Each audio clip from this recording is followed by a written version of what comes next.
Leaf after leaf of the fine gold the swallow picked off, till the happy prince looked quite dull and grey.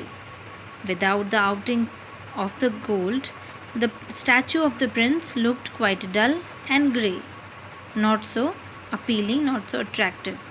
Leaf after leaf of the fine gold he brought to the poor, and the children's faces grew rosier, and they laughed and played in the street. We have bread now, they cried. The children, due to getting food and nutrition, grew rosier, and they laughed and played in the street and cried happily that they had bread.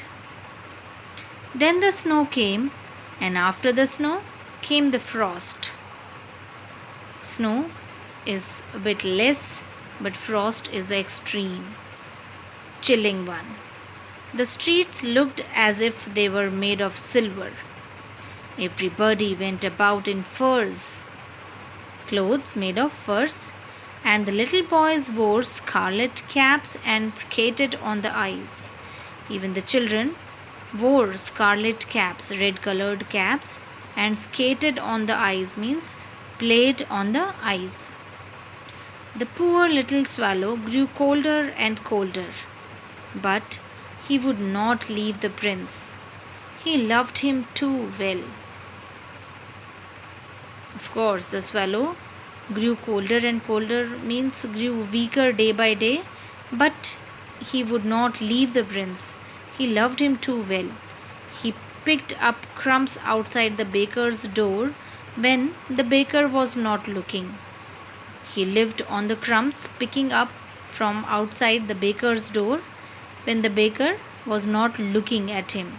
Means he used to thieve the crumbs even to live, and tried to keep himself warm by flapping his wings. No other way he had. He could only keep himself warm by flapping his wings. But at last he knew that he was going to die. This was not enough to live. That is why he knew that he was going to die. He had just enough strength to fly up to the prince's shoulder once more only. That much strength was left in his body. "Goodbye, dear prince," he murmured. "Will you let me kiss your hand?" This was the last desire of the swallow. "I am glad that you are going to Egypt at last, little swallow," said the prince. "You have stayed too long here, but you must kiss me on the lips, for I love you." This "for" here, as you all know, as usual, because I love you. "It is not to Egypt that I am going," said the swallow. "I am going to the house of death." "Death is the brother of sleep, is he not?" said the swallow. And he kissed the happy prince on the lips and fell down dead at his feet. At that moment, a curious crack sounded inside the statue, as if something had broken. The fact is that the leaden heart had snapped right in two, had broken right in two pieces. It certainly was a dreadfully hard frost. The frost outside was actually dreadful.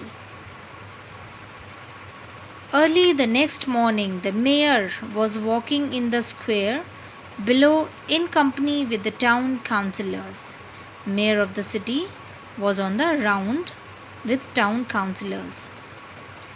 As they passed the column, he looked up at the statue. "Dear me, how shabby the happy prince looks," he said. Dear me is just like a phrase when we say like, "Oh my God, how shabby the happy prince looks," he said.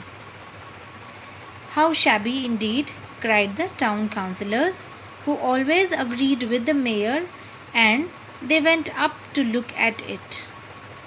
Town councillors had a habit of agreeing The mayor, whatever he said, they just repeated. And same thing happened, and they went up to look at it.